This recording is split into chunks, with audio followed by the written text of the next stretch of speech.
I'm with Kevin Raber, Thomas Knoll, and I'm Michael Reichmann, and we are on the good ship True North on the Kimberley coast of Western Australia in what I just checked is officially the Indian Ocean, which is kind of weird to be in the Indian Ocean in Australia.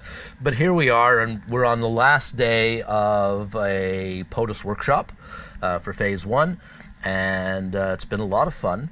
And we're here to talk about several things, but Kevin, why don't you take it, because you had some opening thoughts. Well, one of my opening thoughts, I suppose, is Thomas Knoll was kind enough to give us a presentation last night on the history of Photoshop, which was actually quite fascinating to actually know where the roots of a program that affects almost every photographer in the world actually originated from. And Thomas was going to share a little bit about the history of Photoshop with us, and then we have a few other questions for Thomas. So maybe we should just kick it off into the history. And Okay. It's essentially the story of I was raised in a family with 3 boys, and I'm the eldest boy, and the middle son was John, who was my partner in Photoshop, and then we had Peter, who was the youngest. And Peter is actually not part of the story, unfortunately. Poor Peter. I'm sure he's a nice guy. He does some very interesting things with his life, but not related to Photoshop. John sort of figured out what he wanted to do with his life very early on. And that started pretty dramatically in, I believe, 1977, when he was 14 years old, and the movie Star Wars came out, the very first Star Wars. And John saw that movie 5 or 6 times that summer. So bad. And he's basically decided that's what he wants to do for a living. So he wanted to. He wanted to be Luke Skywalker. No, he wanted to make special effects for movies like Star Wars. That's more realistic. Yes, and he spent a lot of time in our family basement. Building models of various spaceships and creatures, and he had little rubber molds and fake eyeballs on these one-eyed creatures. Yeah.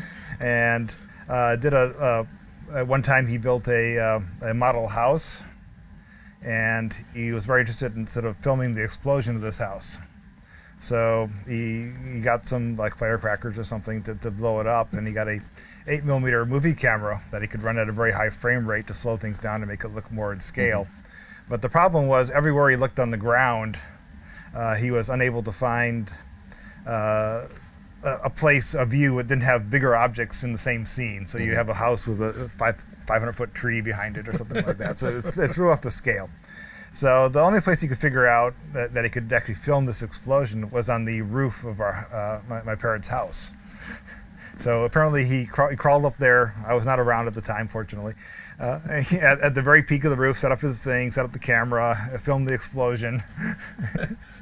You couldn't see any of the objects that would break the illusion of scale. So, And a career was born. So he was filming special effects explosions already when he was still in high school. And he decided he wanted to go to USC Film School, and sort of managed to talk his way into some visual effects studios in the Los Angeles area. He went out with my dad one time my dad went to a conference in Los Angeles, and he sort of talked his way visiting some visual effects studios. And when he was doing the preliminary work on a phone, they had no idea that he was like a junior in high school at the time. They thought he was some college student looking for an internship or something. But he managed to get in there and find out a lot of information and sort of impress the people involved. So he had a lot of encouragement. And he went to film school, taught himself motion control camera technology, and actually built some equipment to do that, and actually did some commercial work using that homemade motion control camera that he built. And he used those skills when he graduated to get a job at Industrial Light and Magic as a motion control camera operator. Straight out of college. Was then and still is one of the great places. And this is the visual effects house that did the Star Wars movies. Sure. So he was working at the exact same company that he saw made this wonderful movie that he inspired him to go into this. And so he has really prospered there, and as of a couple weeks ago, they announced his promotion to Chief Creative Officer, Wow. which is sort of like a co-president. Right. So this is a really big deal for him. That's so a big deal. Wow. He has actually did exactly what he decided to do. I'm a little different, or at least I thought I was a little different, but it turns out I was probably very similar. When I was a kid, I had a hobby of photography. I started out with a rangefinder camera, and my dad taught me how to develop film and make prints in the dark room. And I learned black and white printing technology and color printing technology a little later. I did some Chrome prints. And I was always frustrated in the dark room, sort of how difficult it was to control the things you want to on a print, because when you make a black and white print, you want to have the bright areas come out white, but you don't want them burned out, and you want the dark areas to come out near black, but not plugged. And you don't really have that knob in the darkroom anywhere. You have a knob that controls sort of like the midtones and sort of raises everything up, and then you have a separate knob with either variable contrast paper or developing time or something like that. Time, temperature, dilution. Yes. Right. And you can select stretch the range, but it doesn't. But it also moves the midpoint a little bit. But so everything's changing in the wrong way. But you really want it as a knob that you can grab and say, "This is my whites. I want my whites right here, and I want my blacks right here." So I'd always sort of I did little tables of I did some experiments with various exposures in the dark room, and various contrast papers, and sort of try to figure out the math for doing the plots. So I could actually move the points independently by varying two parameters at once. Wow. So actually used some of that knowledge when I started designing some of the features of Photoshop, because I tried to figure out a better way of doing that now that we have digital technology and we're able to do things with a single knob that does exactly what you want to do, rather than two knobs that you have to sort of fight the crosstalk on. The other sort of hobby I had, which is related to Photoshop, is when I was a freshman in high school, our high school had 3 teletype terminals, and I believe 2 of those were connected to a time-sharing computer that we could. First, you would type up your little basic program on the offline teletype, and it would punch out on paper tape the actual program, and then when you got your chance to go to the computer that was online, you could upload the program and then run it and get a printout on the teletype machine. I actually really loved this process, so I spent most of my afternoons there writing little programs, and got pretty good at it. And then the math teacher here in high school in Ann Arbor talked to the local community college and got access for the high school students to the community college's computers. And they were like fancier things, and they actually had like CRT screens and stuff like that. So you could actually see some of the when you typed in, you actually see it on the screen, which is pretty revolutionary. So I kept on going back and forth there, and there's a local company called Manufacturing Data Systems Incorporated in town. And I got hired by this company because the president decided sort of for I don't know exactly what motivated him to do this, but he went to the math teacher at high school and sort of asked for the best computer programmer they had at school. Cheap labor is what it's called. And so I got hired as when I was in 11th grade of high school as a part-time programmer, and I worked pretty close to half-time on that all during the school year. And then when summers came, I worked sort of 40-hour weeks during the summer, and I continued working for them all the way through my undergraduate degree. And all the time I was in undergraduate school at the University of Michigan, I didn't take a computer class. It was on-the-job training. Yes, so I'm completely self-taught in computer programming. So, where do the stories of John and Thomas come together? That happened sort of while I was in graduate school. I continued on for my working on a PhD at the University of Michigan, and the field of study I went into was computer vision. which is somewhat related to image processing, which is what Photoshop is.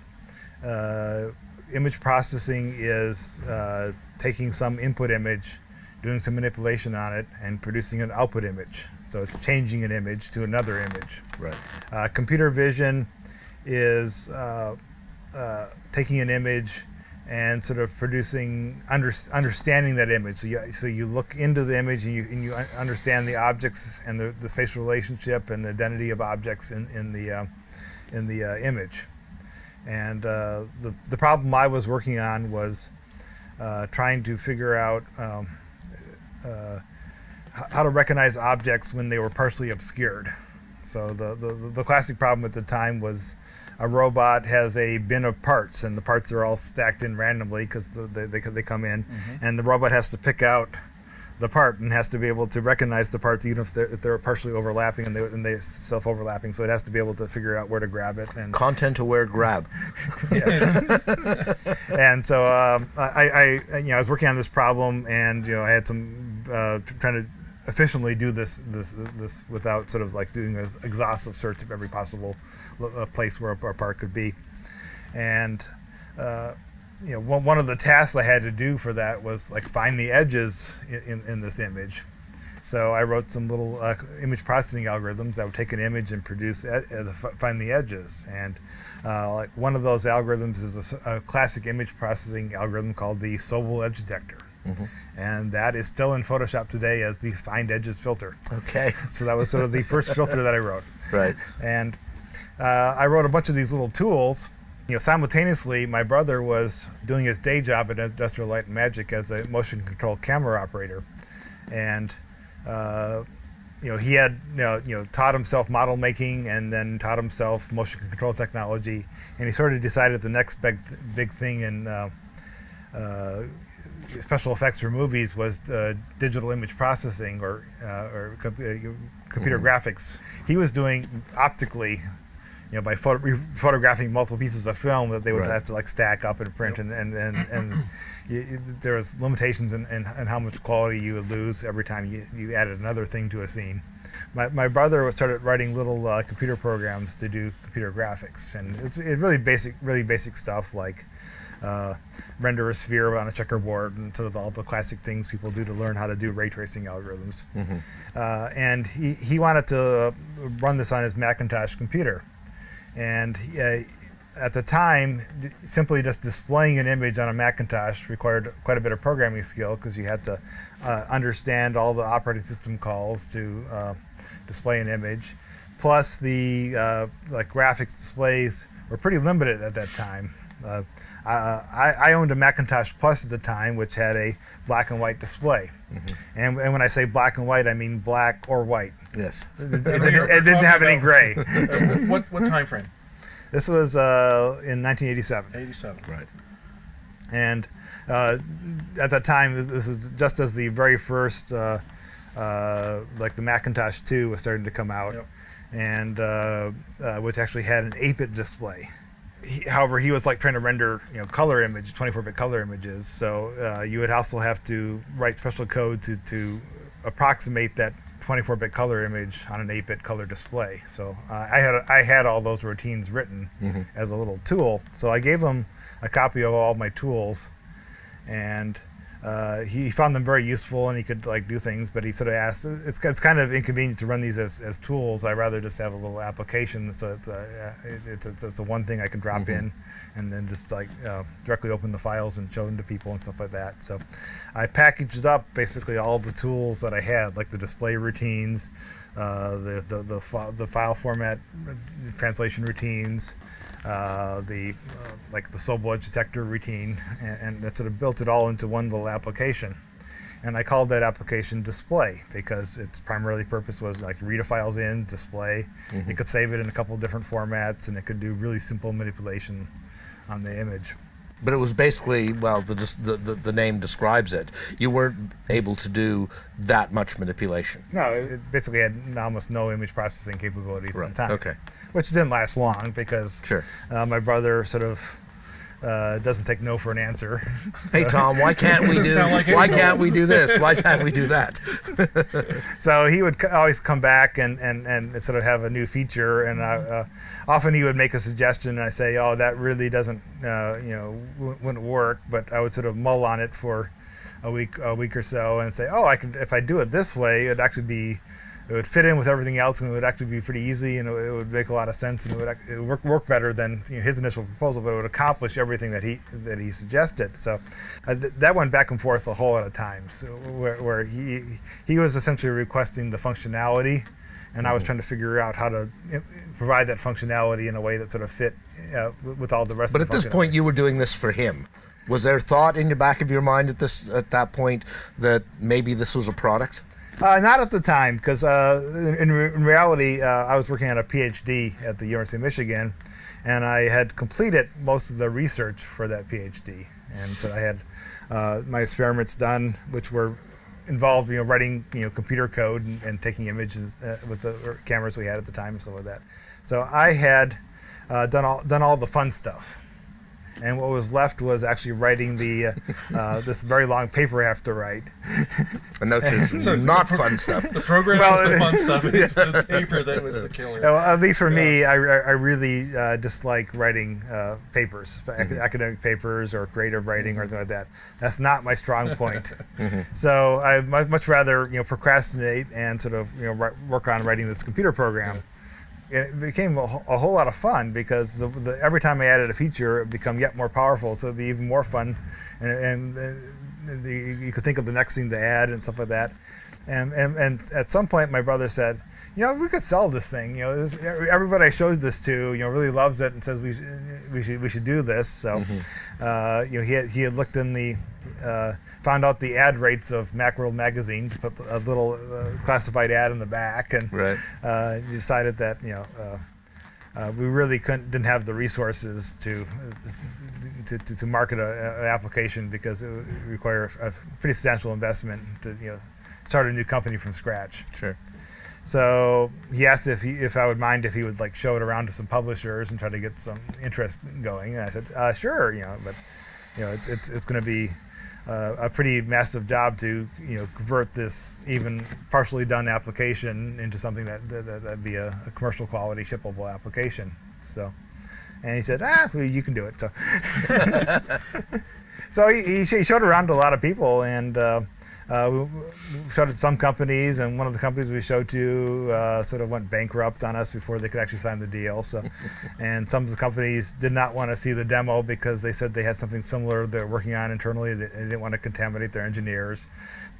But we came to find Adobe, and had a handshake agreement in September of 1988, and then we had the basic terms negotiated already by that time. But then you have to write the legal contract and all the little clauses involved. And that took until April of the next year in '89 before they actually, all the lawyers were happy with the wording back and forth. Speaking of wording, how did you come up with Photoshop? Well, they started as display. It started as display, and then we're adding all these image processing features. So we decided, display doesn't really make any sense here. And we figured eventually when we found the publisher, that they would go through this extensive survey of marketing analysis and stuff like that, and they would find the real name. So we're essentially picking a code name for this product. So the first code name that I sort of invented was Image Pro for image processor. Right. And we had that a while, and John started doing some demos, and then heard that I believe IBM for some mainframe or something like that had some product called Image Pro. So that name was sort of used in the marketplace already. So the next name we came up with was Photolab. And John was doing another demo, I believe, at the company that made the Amiga computer. Yep. And after he finished his demo, they sort of went in the back room and brought out a box that said Deluxe Photo Lab. Was the product they were working on. Then one time I was giving a demo to another company because they wanted to show me some technology they had. it turned out that my technology was a lot more interesting than their technology. But the big thing that we got from this meeting was I was sort of explained how we had tried Image Pro and that was used, and Photolab and that was used. And so they said, well, have you thought of Photoshop? And I said, hey, that might work. You mind if I use that? And they said, oh, sure. So that's where it started.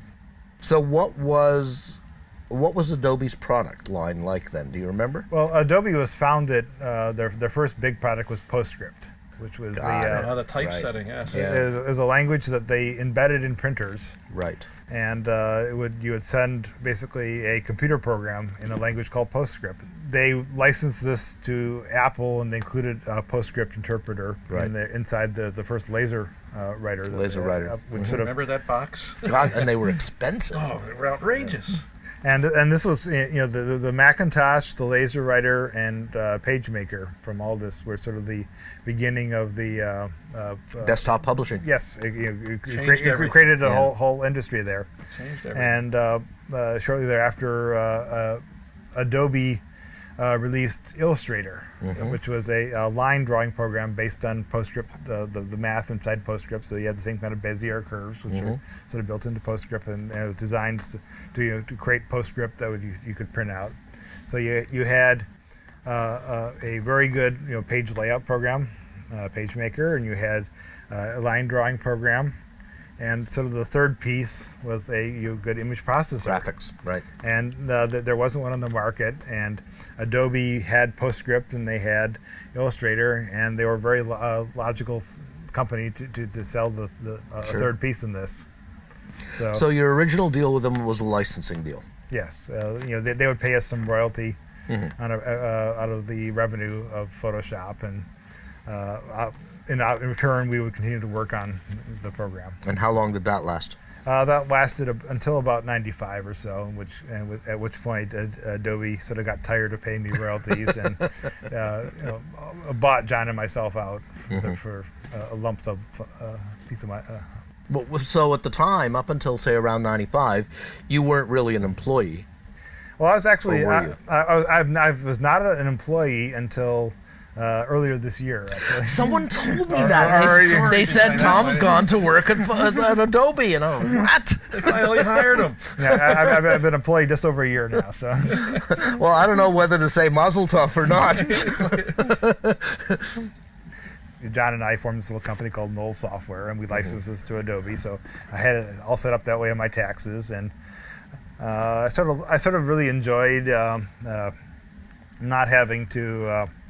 Report vacation hours and all the kind of stuff, and to go through performance reviews as part of an employee. So I sort of just maintained that status as a independent contractor, and even after they purchased the full rights to Photoshop, they would pay me a yearly fee for my services as consulting on it, and I continued that up until very early last year, and when they being 2012. 2012, then I transitioned to actually being a full-time employee. Okay. What? Oh, wait.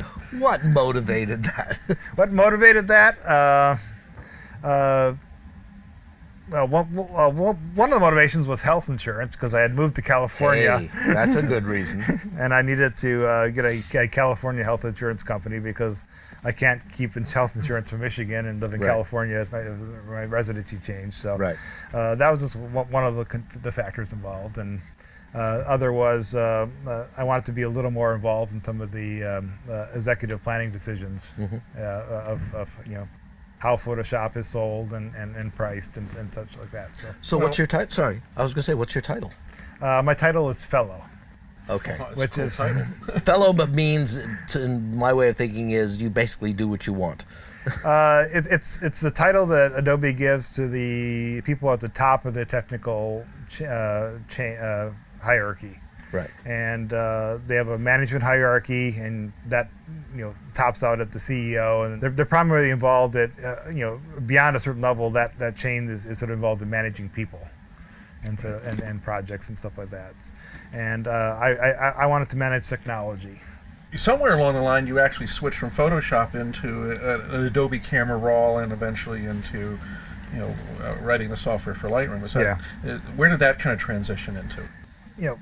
When I bought a digital camera. I actually bought a Canon D60 back in 2002 when it came out, and I wanted to use the RAW format inside that camera, and I was not particularly impressed by the software that Canon was shipping with that, and I thought I could do a better job than that. And there had been this sort of long-term feature request from Adobe users to add a RAW format support to Photoshop. So I had this camera with a RAW format, and I thought it was kind of an interesting project. So one of the perks of being very senior on the Photoshop team is I get to pick what I want to, which feature I want to work with. So I volunteered to work on this feature. So I went off and essentially wrote the first version of Camera Raw. The Camera Raw project was part of the Photoshop team. It was just a little, but it's sort of grown over the years, and now there's sort of like a separate Camera Raw engineering team, which I'm sort of the leader of. We still provide the plugin to Photoshop, so we're still sort of considered part of the Photoshop organization because of that. But the Camera Raw plugin, the image processing part of the Camera Raw plugin, is also used as part of Adobe Lightroom, which is a application that was really designed at the photography market because it can process many images. Because with the digital age, photographers, instead of like picking their best image and scanning it and loading it in Photoshop and spending lots of time on that and printing it out, they get a digital camera and they download their card and they have hundreds of images to go through. So you really need a system that can deal with a lot of images. So Lightroom provides a cataloging and very, very useful tools for synchronizing adjustments between multiple images. But Lightroom has a develop module which is used to modify images, and that develop module uses the image processing code that's from Lightroom.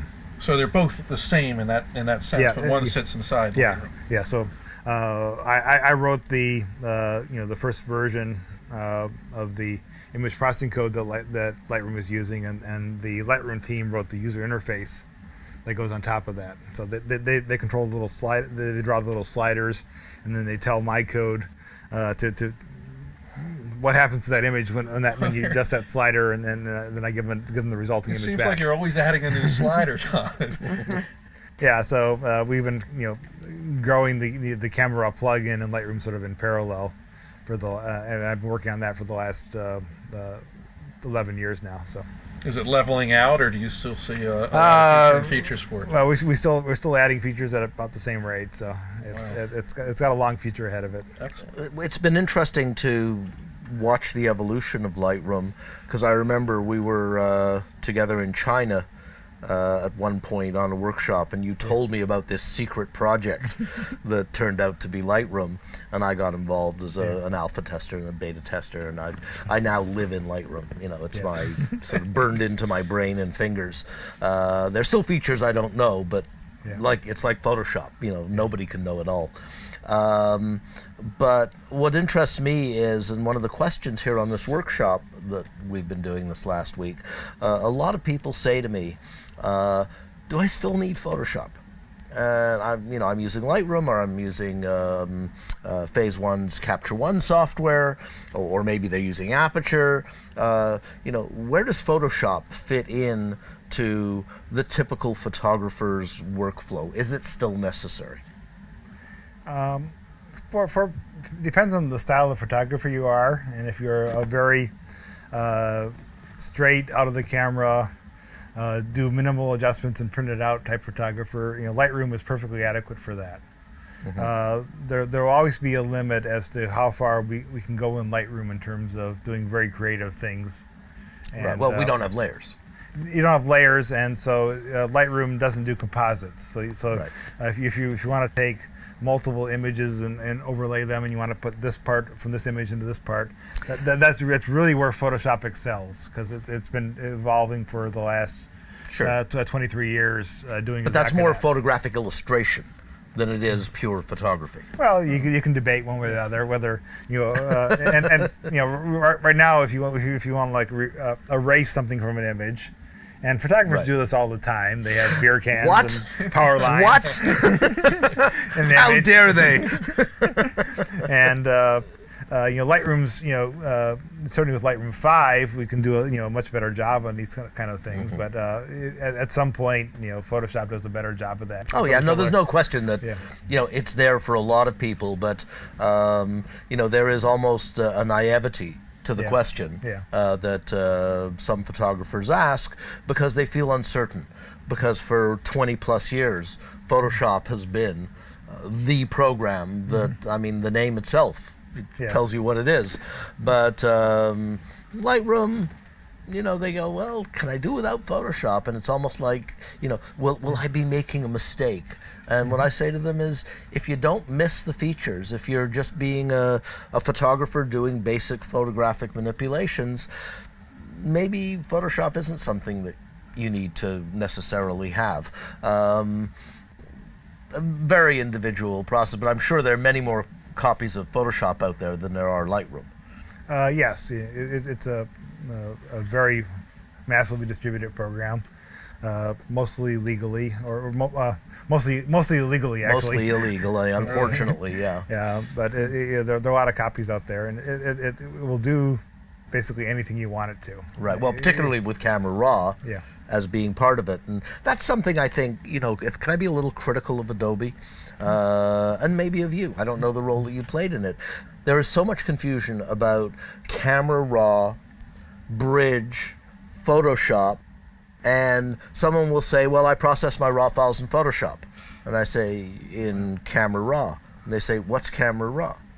And it's almost like they don't understand that these are separate entities. They're plugged together. They work as a unit. And then I say, well, but Camera Raw is really the same raw processing engine as in Lightroom. And they say, no. And I think the explanation to the typical user can sometimes be a little confusing. Any thoughts? Yes, it can be confusing. Okay. Okay, let's move along now. Let's move along to something that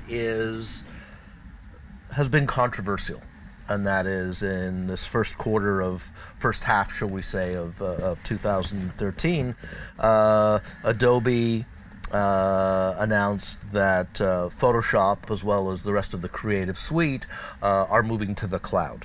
And I guess maybe another way of saying that is they're moving from a perpetual license to a subscription model. And a lot of the community responded very positively and said, that's great. And there are some real pros to it, among them that you always have the latest and greatest. And but a lot of people have looked at it and said, well, gee, I don't want Adobe sucking dollar bills out of my wallet every month from now until forever. And what happens if I lose my job and I can no longer afford to? Do I lose my pictures? There are a lot of people who have been upset. Now, where are we today? Where do we stand? Where do photographers stand in terms of the whole issue of perpetual license versus the subscription model?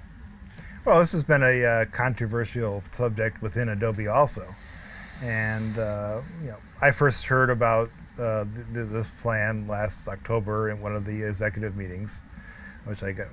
But in terms of widespread knowledge within Adobe, most people didn't find about this till sometime this year, and the exact pricing of all the arrangements was not revealed to us until fairly recently in terms of stuff. And I expressed some of my concerns that for the photography segment in particular, the offerings that Adobe initially came out with on the Creative Cloud were sort of targeted at them. There was, for photographers, there's not a whole lot of value added by the cloud features yet. We're certainly working on a lot of stuff in the lab, and there's some really exciting stuff happening regarding Photoshop and Lightroom and the cloud and all the interactions in there. But as of right now, there's not a whole lot of value added by the cloud features. So people look at this. You have purchased Photoshop perhaps a long time ago and are buying upgrades, often very regularly, or skipping a version. I usually skip a version. Okay. Yeah. You can certainly afford to upgrade every time. I can afford to upgrade every time. There isn't, because no, let's be serious. Yeah, I can afford to update every 18 months, and I don't resent giving the money to Adobe. I just don't often feel that there's a compelling need. Yes. There isn't that much that's, oh wow, I've got to have that. Usually by 36 months, then it's, okay, I'm falling behind the curve, and then I'll go out and do the upgrade. It seems what they try to do is release something with some magic button. I think CS6 was the content aware, and to me that was worth the upgrade alone. But some of us have to justify exactly what these new features are and whether they really relate to the work we do on a daily basis. So, yeah, and this has sort of been the fundamental problem with the sell a perpetual license and then sell upgrades model, is that we're sort of driven to do whiz-bang features that demo well. And so the engineers are sort of pressured by marketing. Well, we have this release coming up, and we need to sell the upgrades for this release, because we need to actually make revenue, because we're a public corporation and we have shareholders, and we have a duty to those shareholders to to make a profit. Yeah. So we and the way we made a profit in the past was by encouraging people to buy upgrades. Right. And so we sort of design features that look well, demo well, and say, oh, I need to have the copy because of that wonderful new whiz-bang feature. And a lot of the times what people really value in a product is the stuff that sort of doesn't make the top 10 feature list of a release. And there's been an effort at Adobe in recent years, and the phrase we use is just do it. JDIs, where we sort of respond to a feature request that's been long pending. It's not like changing exactly how some often used command works in a way that actually makes it a little easier to use, or adding a shortcut to some complicated operation that makes it faster to use. And so if the emphasis is now on selling a subscription, so there's no big buy-in cost anymore, and you sort of always have the current release. So the software will basically go out and download updates as needed. Yeah. Well, the user has its control. So will there be the whiz-bang kind of things coming out? Obviously we still have to do the whiz-bang things, but we'll probably be more emphasis on doing things that actually, the goal is not to sell an upgrade anymore. It's to keep people subscribing now. Right. Okay. And so people are subscribed if they're happy with the product and they find it essential to their workflow and very useful. So the features we're going to be concentrating now as engineers on are more things that improve the usability of the product. Often you make some complicated features simpler, and you spend time on optimizing the speed of some operation. So it works faster, and so people get their work done faster, and they're happier in the end, and they're less frustrated. The emphasis is more aligned with keeping users happy that are using the product, which is a good thing for the users, because we're not concentrating on doing things that may show well in a demo, but not really useful in reality, because now our users are all actually using the real product, and they're finding out for themselves whether it's useful in their workflow. So, but you're saying keep the users happy, but this announcement has made a lot of users unhappy. Yes, and there have been a number of reasons why they're unhappy, and probably the biggest reason is the people who use a whole lot of Adobe products, that have been purchasers of the Creative Suite in the past, are actually generally pretty happy with the announcement, because the pricing is pretty reasonable on a month-to-month basis for buying all the Adobe apps, and there's a lot of Adobe apps, and I use 3 or 4 of them regularly. It's actually a pretty good bargain. It's less of a good deal for the photography community, which basically only use Photoshop, or maybe Photoshop and Lightroom. And if you're subscribing only to a single application in the system, the pricing is 40% or so of the price of doing all of the Adobe apps. And if the cost of that worked out to be substantially more than buying upgrades every time a version came out. Mm-hmm. So there's probably no question that the cloud idea is a great idea, but well, there are other objections to it, but in terms of providing services to our users, it gives us, the engineers, a lot of freedom, and we can also take advantage of the cloud, because that's sort of where the future is anyway. So we can start adding more and more cloud-based features, real cloud, syncing between computers, integration with mobile devices and stuff like that are really not possible without a I think some of that's pretty online component. Pretty exciting. But if you're a photographer and don't want Illustrator, or you don't want some of the other suites that are in there, what is or what kind of solutions can we look at, or do we just say we're going with it or we're not?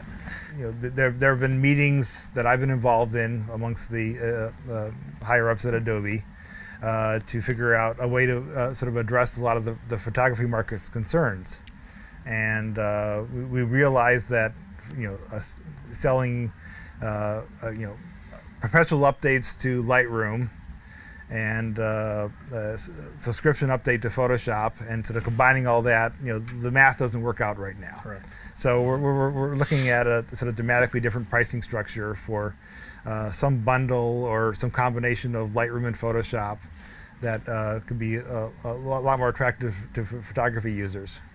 A subscription system means that you don't have to wait for a whole upgrade cycle before we can get a feature out. If a feature is ready from the engineering level, we can ship it right away. And the Camera Raw team has features in the pipeline for version 8.1 and 8.2, and we're going to be shipping real functional upgrades. That's great. All through the cycle. But there is one constituency, very small one, that is not going to be happy about this. Well, yeah. You know who that is?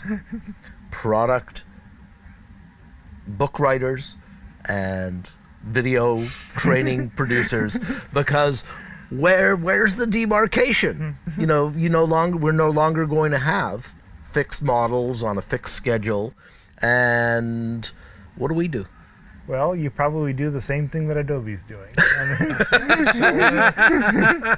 And your training modules, as a new feature comes out, you need to update that section of the video. Right. Okay. So we're going to move to the subscription model. Yes.